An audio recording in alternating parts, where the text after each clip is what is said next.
enfin libérés, effectivement, ça veut dire qu'on était quelque part dans un cachot, dans une oppression, dans une situation qui était vraiment loin de Dieu.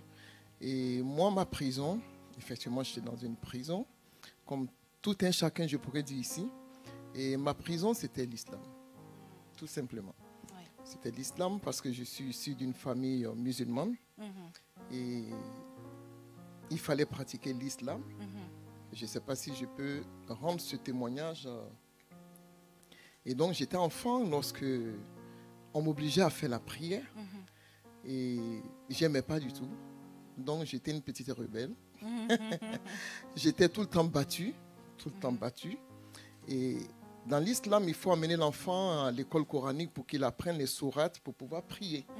Et le Seigneur n'a pas permis que moi je sois inscrite. Tous les enfants, nous sommes 9 enfants de ma mère, tout le monde est passé par l'école coranique sauf moi. Donc j'avais un alibi. Quand mon père me disait, ben, Ada, tu vas prier? J'ai dit, ben, je ne sais pas prier, je ne connais pas les sourates. Mais malgré ça, j'étais quand même battue. Hein. Jusqu'à ce qu'il m'achète un livret arabe, français-arabe, où on apprend les sourates. Et donc, je n'avais plus d'alibi, il fallait que j'apprenne. Et donc, j'apprenais. J'ai appris, mais bon, je ne pouvais pas pratiquer. Je n'aimais pas, parce qu'on me battait. Et je disais dans mon cœur d'enfant, mais quel est ce Dieu pour lequel on doit te battre? On ne te manifeste pas l'amour. On te bat pour que tu... Voilà, pour que tu pries. Pour que tu l'adores. Et je disais à mon père, mais si je dois l'adorer avec ces coups-là, ces gifles et tout ça, oui. s'il y a une bénédiction quelconque, ben, moi je ne l'aurai pas parce que c'est à contre-cœur. C'est ça. Donc c'est toi qui seras béni, c'est pas moi, parce que je n'ai pas envie. Et donc ça a soulevé la colère dans la famille. Donc tous mes frères se sont mis là-dedans. Quand on arrive vers 18h, parce que c'est l'heure de la prière, moi je recevais un coup de gifle. À telle enseigne que quand il y a quelqu'un derrière moi, j'ai l'impression qu'on va me gifler. Ça m'avait traumatisé. Et donc j'ai grandi ainsi. Et c'est ainsi qu'à l'âge de 8 ans, 9 ans, j'étais chez ma sœur aînée pour des vacances. Et étant là-bas, j'ai entendu des amis qui disaient qu'il y avait les chrétiens qui avaient une croisade dans un stade. Et que les malades étaient guéris, les sourds entendaient, les paralytiques marchaient. Et à l'époque, mon père était très malade, il avait l'ulcère d'estomac. Vous savez, à l'époque, il y a au moins combien d'années en arrière, c'était compliqué. On voyait notre père s'en aller mourir parce qu'il y a un petit feu. Et donc, je vais aller à cette croisade, toute petite, une petite fille toute frêle. Je me faufile entre les jambes des gens parce que c'était bourré à craquer. Il n'y avait pas de place, le stade était rempli.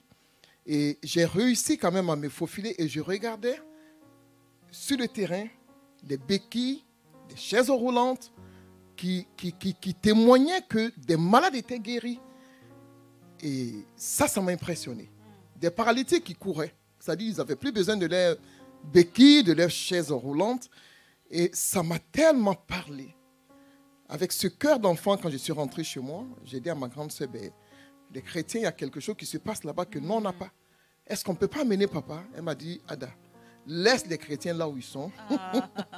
On ne peut pas amener les papas là-bas parce que nous, on est musulmans et eux, ils sont chrétiens. Et ça m'a vraiment parlé. Et donc, dans ce cœur-là, certainement, je parlais à ce Dieu inconnu que je ne connaissais pas. Et mon père, il devait subir l'opération. Il avait même peur de cette opération. Et il va à l'hôpital, on fait les examens, il n'a plus rien. Je crois que le Dieu là m'avait entendu, quand bien même que je ne le connaissais pas encore. Et c'est comme ça que je vais grandir, ayant cette image-là dans mon esprit. Un Dieu puissant, un Dieu fort, un Dieu qui guérit, un Dieu qui opère des miracles. Je vais grandir avec cette image. Et jusqu'à ce que je devienne une jeune fille et tout, je n'allais pas à l'église, je me moquais des chrétiens. J'ai oublié cette étape. Et franchement, je me moquais des chrétiens. Et j'avais une amie dans ma classe. Et comme j'étais bien écoutée dans ma classe, je me moquais d'elle. Et tout le monde est entré dans la danse, tout le monde se moquait d'elle. Et je disais que les chrétiens, c'est des menteurs. Les pasteurs, ils font des mises en scène. Et ils vont dire à tel, toi tu tombes, mais 5 minutes après, toi tu vois, tu es dessus. Hein. Et toi, derrière là-bas, si tu vois que l'autre a commencé à s'agiter, toi aussi, tu rentres dans la danse. c'est comme ça j'y croyais dur comme fait, que c'était des mises en scène. Et donc, par la suite, le Seigneur va se révéler à moi. Je vais faire bref. Il va se révéler à moi. Il va me parler. Et c'est comme ça que je vais prendre le chemin de l'église. Il va me dire d'abord, va acheter une Bible. Je ne sais pas où on achète une Bible. Je suis une musulmane. Je vois un chrétien qui m'accompagne. J'achète une Bible. J'ai la Bible à la maison. J'essaie de lire, mais je ne comprends rien du tout. Et il me dit, voilà, va vers ceux qui vont t'expliquer. Va à l'église. Et c'est comme ça que je vais mettre les pieds à l'église. Et quand je vais rentrer à l'église, vous savez, notre Dieu, il a de l'humour. Toi, tu ne sais pas que Dieu a de l'humour. Je te dis que Dieu a de l'humour. Et je rentre à l'église. Ce jour-là, on prêche. Je ne peux pas vous dire ce qui avait été prêché. Et on finit la prédication, on lance l'appel. L'appel, par contre, j'ai entendu. Celui qui va accepter Jésus, qu'il vienne devant. Et j'avais cette soif. Et je viens devant avec ma taille. Et figurez-vous, j'aimais les talons. J'avais un talon comme ça aussi haut. J'avais une grosse ceinture à taille. Imaginez-vous, bien sapé là. J'étais là. Il y avait plusieurs personnes devant moi. Moi, j'étais derrière. Et le pasteur commence à prier pour les gens. Il ne m'impose pas la main. Il ne s'approche même pas de moi. Mais je me sens affaibli. Je perds des forces. Je me retrouve par terre. Waouh! Mais personne ne m'a touché. Et je suis par terre. Je me suis levé toute honteuse. Ils m'ont accompagné chez moi. Et le dimanche, je suis venu au culte. Mais dès qu'on dit Jésus, je suis au sol. Ah. Le nombre de fois qu'on va dire Jésus, je suis par terre. Ça pour dire quoi?